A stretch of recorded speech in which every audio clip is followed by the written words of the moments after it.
শীতের সন্ধ্যায় মাটির চুলায় আমরা চিতই পিঠা বানাবো। এই যে দেখুন চুলা, এইসব চুলায় আমাদের দাদি নানিরা ছোটবেলায় দেখতাম পিঠা বানাতো। এখন আমরা বানাবো। আমার যা বানিয়েছে সুন্দর করে এই চুলাটা। আজকে আমরা 3 রকমের চিতই পিঠা বানাবো। তো প্রথমে একটা গোলা করে নিতেছে ঝাল চিতই পিঠা, যেটা ওইটা। প্রথমে পেঁয়াজ কুচি, ধনিয়া পাতা, তারপরে মরিচ, তারপর হচ্ছে হলুদ, লবণ, ধনিয়ার গুঁড়া, মরিচের গুঁড়া সবই দিয়ে দিছে। এখন এটা মিক্স করে নিতেছে।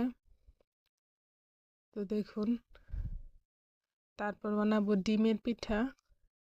তো প্রথমে ধনিয়া পাতা, কাঁচা মরিচ, পেঁয়াজ সব মশলা আর কি দিয়ে নিতেছে, ধনিয়ার গুঁড়া, হলুদ, মরিচ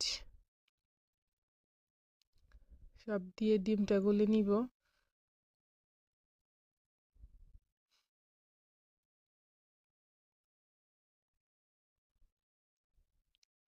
তো দেখুন আমাদের পিঠা হয়ে গেছে। পিঠাগুলো খেতে কিন্তু খুবই ভালো লাগে। এখন বানাবো ডিমের পিঠা। যে ডিম দিয়ে দিতেছে। এই শীতের সকালে আরো সুন্দর সুন্দর পিঠা বানিয়ে আপনাদের উপহার দিব। ভালো লাগলে অবশ্যই কমেন্টে জানাবেন, ভিডিওটি শেয়ার করে দিবেন। এই যে দেখুন আমাদের 3 রকমের চিতই পিঠা তৈরি হয়ে গেছে।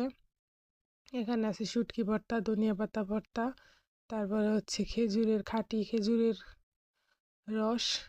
এগুলা দিয়ে আমরা এখন পিঠা খাবো।